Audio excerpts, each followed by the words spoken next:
Assalamualaikum warahmatullahi wabarakatuh, kembali lagi di channel Supaya Tahu. Mengembangkan dan membangun suatu pesawat terbang. Pesawat terbang, bisa dikatakan juga sebagai suatu high teknologi, atau lebih mudahnya, pesawat terbang, merupakan suatu alat yang membutuhkan teknologi tinggi dalam mengembangkan dan membangunnya. Bukan setahun dua tahun, untuk mengembangkan sebuah pesawat terbang, bahkan, tak jarang butuh belasan hingga puluhan tahun suatu pesawat hingga dapat diproduksi dan dipasarkan. Dengan kerumitan dan kompleksnya membangun suatu pesawat terbang, banyak pesawat terbang yang gagal pengembangannya sebelum masa produksi dengan beberapa faktor alasan. Kita ambil contoh, pesawat yang dikembangkan oleh Indonesia, yaitu, proyek N250 dan juga N2-130, yang harus berhenti di tengah jalan pengembangannya. Bagaimana tahap pengembangan suatu pesawat terbang? Dan kenapa banyak pengembangan pesawat terbang yang harus tumbang di tengah jalan? Pertama, tahap Design Requirements and Regulator Requirements. Di tahap ini, produsen pesawat akan research atau riset, dan menentukan pesawat yang sedang dibutuhkan target konsumen, dalam hal ini maskapai, pemerintah maupun lainnya, yang sedang membutuhkan suatu pesawat terbang. Hal ini dapat dilihat di pesawat-pesawat buatan Indonesia, yang sebagian besar diproduksi menggunakan mesin turboprop atau baling-baling. Karena dengan mesin turboprop diharapkan cocok dengan kondisi Indonesia yang berpulau-pulau, dan tentu, bandara di pelosok Indonesia banyak yang mempunyai landasan pacu yang pendek, sesuai dengan pesawat turboprop yaitu dapat lepas landas dengan runway yang tergolong pendek. Kita lihat pesawat N250. Saat itu, Indonesia sebenarnya sangat membutuhkan pesawat jenis ini, dan hal itu dilihat Eyang Habibie, hingga beliau memutuskan untuk mengembangkan pesawat berkapasitas 50 hingga 70-an penumpang. Namun begitu, saat ini, kenapa Indonesia, melalui PT Dirgantara Indonesia lebih memilih mengembangkan pesawat N219, daripada mengembangkan pesawat sejenis dengan N250 atau bahkan di atasnya? Tentu, karena para engineer PT Dirgantara Indonesia masih melihat peluang pesawat sejenis dengan N219 di pasar, terutama Indonesia.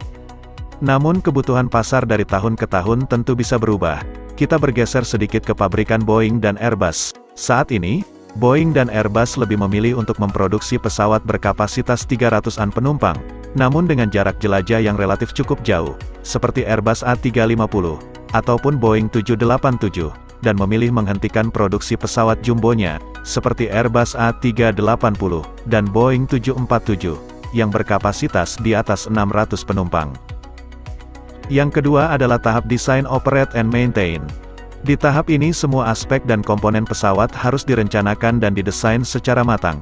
Seperti apa wujud dan detail pesawat yang akan diproduksi akan dapat dilihat di tahap ini. Mulai dari mesin yang digunakan, bahkan spesifikasi pesawat, seperti ketinggian jelajah, kecepatan maksimum, berat pesawat dan hal detail lainnya harus direncanakan di tahap ini. Yang ketiga adalah tahap Produce atau pembuatan prototipe.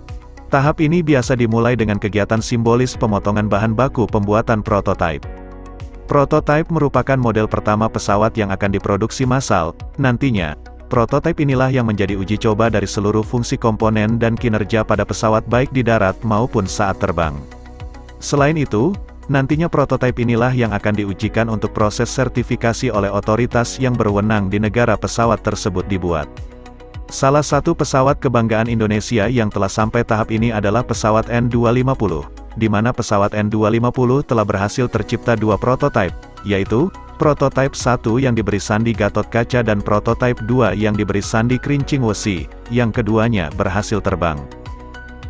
Tahap keempat adalah Validate and Certify. Di tahap ini, prototipe pesawat akan diujikan di negara pembuatnya untuk memperoleh sertifikat layak terbang. Ada banyak persyaratan yang harus dipenuhi di tahap ini, mulai dari memiliki jam terbang yang cukup dan juga persyaratan teknis lainnya. Untuk di Indonesia, otoritas yang berwenang memberikan sertifikasi adalah Kemenhub, dalam hal ini melalui DKKPU, atau Direktorat Kelaykudaraan dan Pengoperasian Pesawat Udara. Otoritas dalam memberikan sertifikasi juga harus mempunyai dasar, salah satunya adalah dengan dasar peraturan CASR atau Civil Aviation Safety Regulation. Kita ambil contoh pesawat N219, pesawat sejenis dengan N219 dimasukkan dalam kategori CASR Part 23. Jadi, pesawat N219 harus memenuhi persyaratan CASR Part 23 untuk mendapatkan sertifikat layak terbang dan diperbolehkan untuk diproduksi massal. Selain itu, sebenarnya masih ada persyaratan dan sertifikasi-sertifikasi lainnya agar suatu pesawat bisa dinyatakan layak terbang, namun butuh banyak waktu untuk pembahasannya lebih lanjut. Yang terakhir adalah tahap in-service operation. Di tahap ini, pesawat telah dinyatakan layak terbang dan siap untuk diproduksi massal. Itu pembahasan singkat mengenai bagaimana sebuah pesawat hingga bisa diproduksi massal.